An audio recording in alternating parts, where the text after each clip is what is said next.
జీ5 app download చేసుకుని పూర్తి ఎపిసోడ్లని ఉచితంగా చూడండి.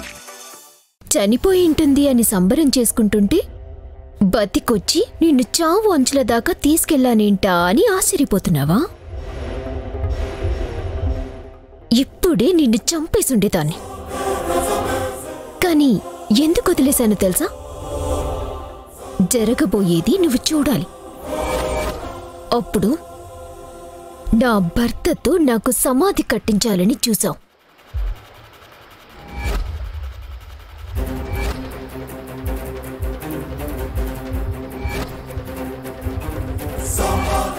కోర్టులో నా భర్త ద్వారానే నాకు ఉరిశిక్ష పడాలని చూసావు. ఉరిశిక్ష వేయడమైనది. కానీ దేవుడు నా వైపున్నాడు. నా భర్త చేతే ఉరిని తప్పించేలా చేశాడు. నీకు ఉరిశిక్ష రద్దు చేయబడుతుందమ్మా. దేవాంశ జడ్జి గారి దగ్గరికి వెళ్ళి నువ్వే వైదేహి అని చెప్పాడు. అలాగే రేపు మళ్ళీ నా భర్త పక్కన నిలబడతాను. ఇన్నాళ్ళు నీ నుంచి నన్ను నా కుటుంబాన్ని ఎలా కాపాడుకోవాలని మాత్రమే ఆలోచించా. కానీ ఇప్పుడున్నది పగ. నీ పతనం చూసేదాకా అది పోదు. ఏ కుటుంబం ముందైతే మొసలి కన్నీరు కాచి నన్ను దూరం చేశావో అదే కుటుంబం ముందు నీ బండారం బయటపెట్టి వాళ్లతోనే నీ ప్రాణాలు తీయిస్తాను. నిన్ను వెతుక్కుంటూ వచ్చే నీ చావు కోసం ఎదురు చూస్తూ క్షణాలు లెక్క పెట్టుకో. ఏంటి లెక్క పెట్టుకునేది? ఏం చేస్తావు? చంపేస్తావా? చంపేయ్. నువ్వే కాదు, నేను కూడా చచ్చి బతికిన దాన్నే. నేను పగతోనే బతుకుతున్నా. పగ తీర్చుకొని గాని చావను. ఏమన్నా? నీ కుటుంబం ముందు నా బండారం బయట పెట్టి వాళ్లతో నా ప్రాణాలు తీయిస్తావా? 20 ఏళ్ళు మీ అమ్మని, అదే దశరథరామయ్య చెల్లెల్ని గొలుసులతో బంధించి చీకటి గదిలో వేశాను. నా కూతురు నా ఇంటికి పంపించి అల్లకల్లోలం సృష్టించాను. నిన్ను లోయలోకి తోసి నీ రూపమే మారిపోయేలా చేశాను. ఇన్ని చేసిన నేను కళ్ళ ముందుకొస్తే ఎవరైనా ఏం చేస్తారు? కనిపించిన చోటే నరికేస్తారు. కానీ నేనొక కట్టుకథ చెప్తే నమ్మేసి కోడలికే ఉరిశిక్ష పడేలా చేశారు. అది ఈ చెంచల అంటే. నన్నెవ్వరూ ఏం చెయ్యలేరే. నేనే నిన్ను, దశరథరామయ్యని, మొత్తం కుటుంబాన్ని నాశనం చేస్తా, నీ దేవాంశుతో సహా. చంపేస్తావా? చంపే. సంతోషం, చాలా సంతోషం. ఇప్పుడే వెళ్ళి ఈ విషయాన్ని మావైతే చెప్పేస్తాను. నువ్వు చెప్పింది మొత్తం రికార్డ్ చేశాను. ఎక్కడ రికార్డ్ చేసావు? భయపడ్డావా చంచలా? భయం లేదన్నా? అసలు నా దగ్గర ఫోనే లేదు.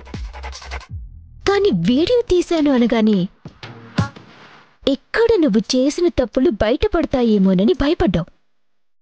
చూసావా? తప్పు చేసిన వాళ్ళు ఎప్పటికైనా భయపడాల్సిందే, బయటపడాల్సిందే.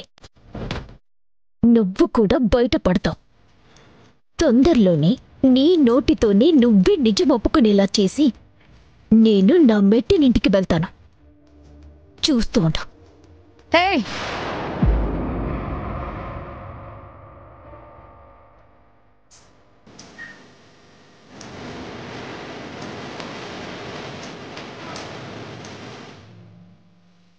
ఏమైంది నాన్న? ఏదో ఇంజిన్ ప్రాబ్లం అనుకుంటా, చూస్తాను ఉండండి.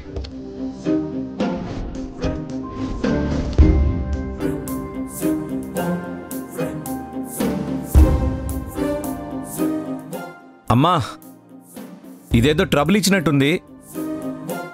దగ్గరలో మెకానిక్ ఎవరైనా ఉన్నారేమో చూసొస్తాను.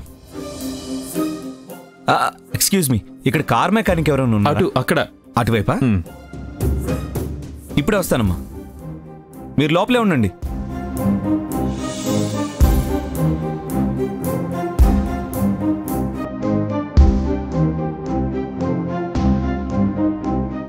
అదిగో అక్కడే ఉంది.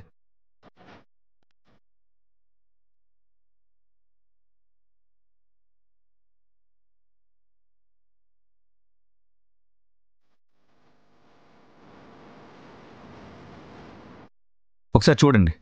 సరే సార్.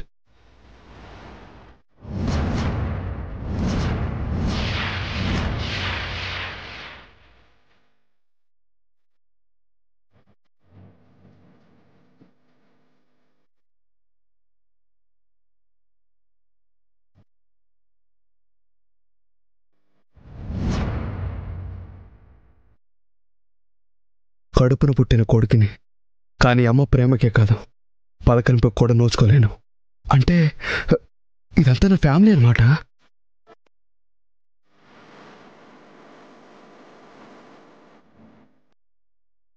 హలో, అటు ఇటు చూస్తున్నావేంటి? త్వరగా కానీ. చూస్తున్నానండి.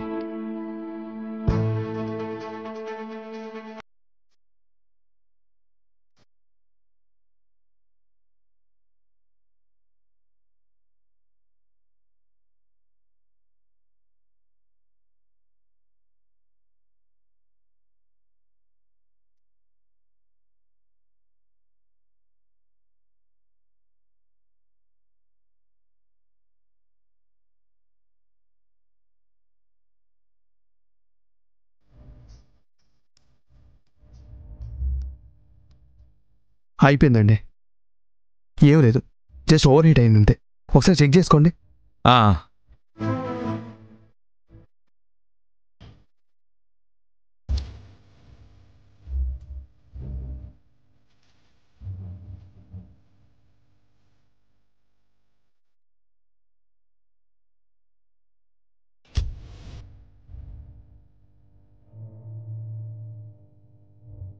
చాలా థ్యాంక్స్ అండి.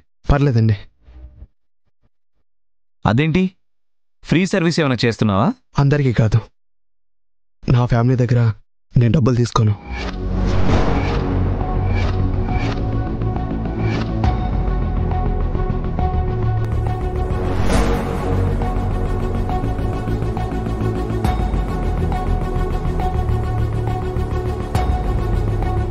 జీ5 యాప్ డౌన్లోడ్ చేసి అన్ని ఎపిసోడ్స్ పూర్తి ఉచితంగా చూడండి.